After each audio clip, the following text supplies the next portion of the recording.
Assalamualaikum warahmatullahi wabarakatuh. Waalaikumsalam warahmatullahi wabarakatuh. Selamat datang di podcast Biskuit, bincang inspiratif menarik 10 menit.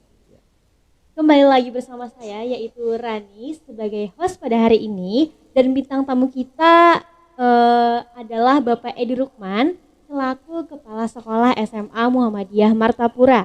Apa kabar Bapak? Alhamdulillah baik. Alhamdulillah bisa datang ke sini. Alhamdulillah. Nah, sekarang kan kita punya program podcast nih. Bagaimana sih tanggapan dan komentarnya terhadap podcast ini, Bapak? Oh ya. Pertama kita bersyukur ya, alhamdulillah SMA Muhammadiyah sekarang punya media, salah satu media podcast yang insya Allah bisa menjadi syiar kita, menjadi sarana komunikasi. Yang kedua, Bapak terima kasih juga pada tim yang sudah menyusun dan mempersiapkan sebaik mungkin podcast SMA Muhammadiyah, yang tentunya ini sangat bermanfaat bagi syiar komunikasi melalui digital seperti kebanyakan pada masa ini yang sangat diperlukan. Oke. Lalu apa kesan pesan dan harapannya terhadap podcast ini, Pak? Pesan dulu ya, Bapak melihat hal ini satu sangat yang berkesan, yang baru di SMA Muhammadiyah Martapura, mampu mengambil jalan di mana memang prospek kebutuhan informasi itu harus melalui media sosial yang jangkauannya tanpa batas, tanpa waktu ya. Alhamdulillah itu sangat berkesan bagi Bapak. Pesannya ya tentunya kita dalam dunia pendidikan, kita memang podcast yang harus memberikan pendidikan ya, harus yang berisi dengan pendidikan, kemudian juga itu bisa memberikan inspirasi, semangat kepada orang, sekaligus juga sebagai media untuk memperkenalkan kita, sekolah kita, bagaimana sih sebenarnya. Orang mungkin banyak yang belum tahu dan ingin tahu tentang apa sih SMA Muhammadiyah Martapura itu dan sebagainya. Nah, sekarang ini kan sedang bulan puasa nih, Pak. Ya. Apa sih yang perlu diperhatikan dalam memaknai bulan Ramadan ini, Pak? Ya, untuk kita dalam Ramadan ini mungkin ada dua kategori ya bagi anak-anak kita, pendidik dan secara umum. Mungkin secara umum yang biasa kita sampaikan dai untuk menjaga hal-hal yang membatalkan, menjaga hal-hal yang mengurangi nilai ibadah dan sebagainya. Nah, cuman Bapak sini yang lebih yang ditekankan ini adalah bagi anak-anak peserta didik ya. Fokuslah terhadap profesi jati diri kita sebagai seorang pelajar. Seorang pelajar yang notabene adalah mencari dan menuntut ilmu, maka di bulan Ramadan ini sebenarnya adalah hal momentum yang sangat tepat. Asyharu Ramadan, asyharu tarbiyah. Bulan Ramadan itu adalah bulan pendidikan.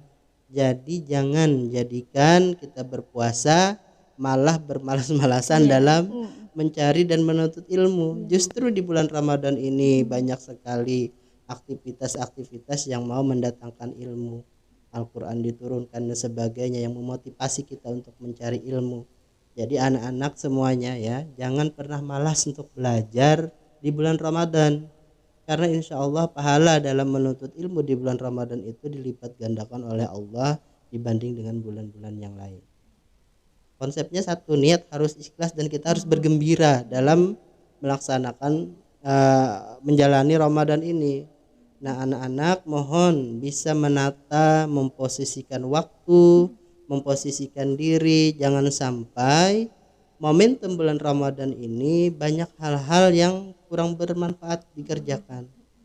Banyak tidur atau malam-malam mungkin ikut begarakan istilahnya ya. Jadi besok-besoknya pagi udah nggak bisa lagi ke sekolah karena ngantuk luar biasa. Nah, itu kan hal yang tidak bermanfaat. Tetap kita sebagai seorang pelajar, profesi kita adalah menuntut ilmu, utamakanlah menuntut ilmu. Itulah yang amalan utama menurut Bapak bagi seorang pelajar. Selain amalan-amalan yang wajib ya, yaitu yang harus ditamakan.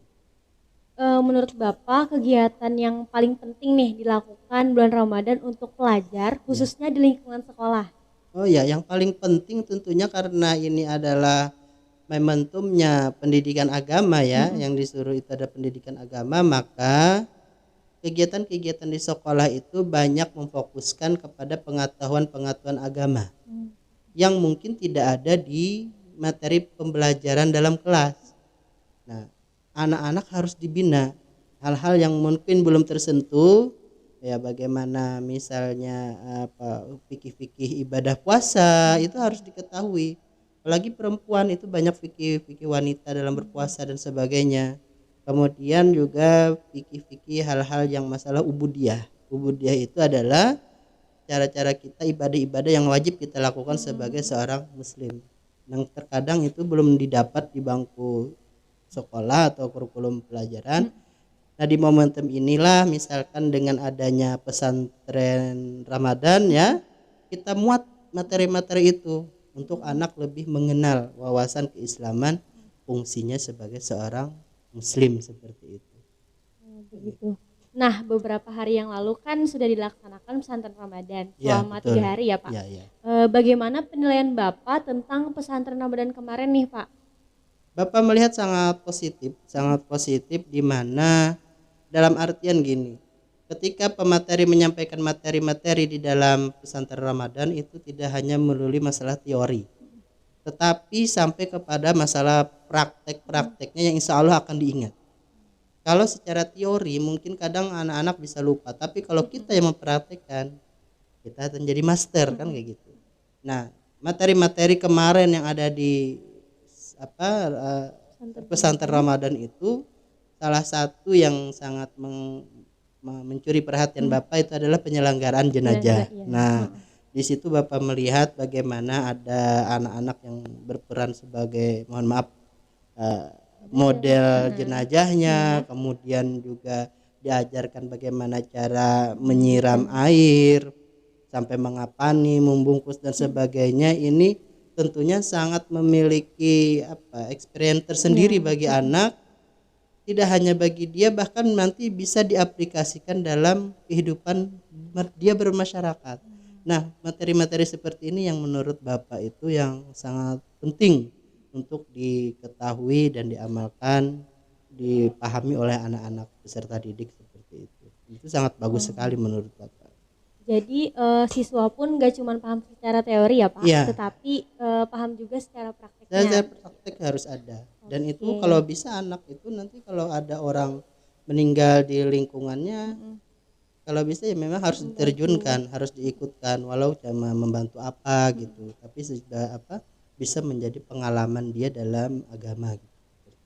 Karena tidak semua sekolah bisa mengajari secara praktek ya Pak. Iya, tidak semua. Kita bersyukur di sini tuh sholat wajib terjaga, selalu berjamaah, ada pembiasaan sholat duhanya juga, dan kita semua siswa dan karyawan itu harus melaksanakan sholat wajib. Yang mungkin hal ini sepele, tapi tidak semua sekolah bisa melaksanakan hal itu. Dan kita harus mengontrol tanggung jawab kita untuk melaksanakan itu. Oke. Teman-teman, jadi tadi Bapak Edi sudah menyampaikan tanggapan, harapan, serta pesan dan kesan untuk podcast kita ke depannya. Semoga apa yang diharapkan bisa terwujud ke depannya. Amin. Amin. Dan tadi juga disampaikan apa saja yang perlu kita lakukan sebagai pelajar dalam berpuasa. Semoga teman-teman semua puasanya lancar ya. Amin. Mudah-mudahan ya nggak ada yang bolong. Ya, amin. Amin. Iya. Terima kasih kepada Bapak Edi yang sudah menjadi bintang tamu kita pada hari ini. Dan buat teman-teman semua, jangan sampai ketinggalan buat podcast kita selanjutnya dengan bintang tamu yang luar biasa tentunya. Jangan lupa like, komen, dan subscribe channel ini. Dan juga buat teman-teman atau adik-adik yang mau masuk SMA Muhammadiyah Martapura, masih membuka pendaftaran penerimaan peserta didik baru gelombang kedua pada 1 Februari sampai 30 April 2023. Bisa membuka website smamuhammadiyahmartapura.sch.id atau bisa cek dan follow Instagram sma.muhammadiyah_ntp atau bisa menghubungi nomor 0896 05555500. See you teman-teman. Assalamualaikum warahmatullahi wabarakatuh. Waalaikumsalam warahmatullahi wabarakatuh.